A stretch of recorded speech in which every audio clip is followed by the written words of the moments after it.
on 12,000 square meters you see buildings. If you look at the buildings, the architecture style might remind us on the Bauhaus style. It's very puristic, straightforward, and that's done on purpose because the task for the architecture was to do the whole building and the architecture in relation to Leica or in relation to photography. And I give you some examples what I'm going to mean.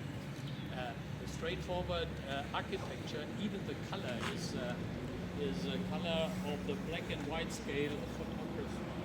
And the Bauhaus style, as I said, comes very much up to the housing of the Leica cameras, which is for decades kind of touristic, very straightforward. You'll see that on the different models. If we look at this building, the shape of the building is like a binocular, which also belongs to the sport optics, which is part of the Leica assortment. This house on the right